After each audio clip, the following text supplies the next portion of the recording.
Сен жыладың жігітім, көп көрдім деп тұрмыстың тапшылығын, қайтпады деп жұрт кеткен жақсылығым. Сен жыладың, сезімің жасып ағып, кіп-кішкентай балаңды қасыма алып. Қырмызы күнім өтті деп, сенгенім сатып кетті деп.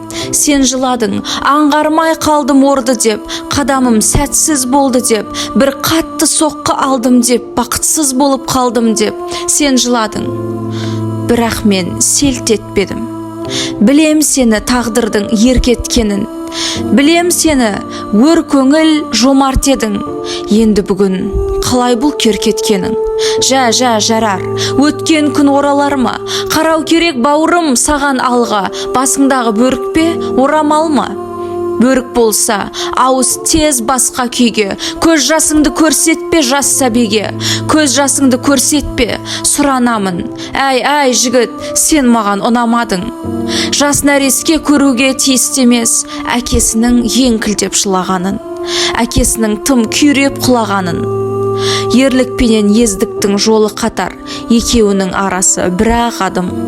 Көз жасыңды көрсетпе сұранамын. Көтер қане басыңды, қалай мұның? Мұз боп беріп кеткен бе бар айбының? Көтер қане басыңды, күніңді босқа өткізіп бедің?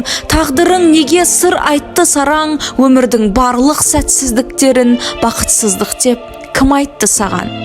Кім айтты саған тұлпарды сүрінбейді деп, асауды мінілмейді деп, ақ көйлек кірлемейді деп, қарешкі мүжіген ағаш қайтадан гүлдемейді деп? Кім айтты саған жұрттың бәрі мейірбан арайлы деп, жұрттың бәрі шындықты қалайды деп, биікті ардақтайды деп, асылын қорлатпайды деп?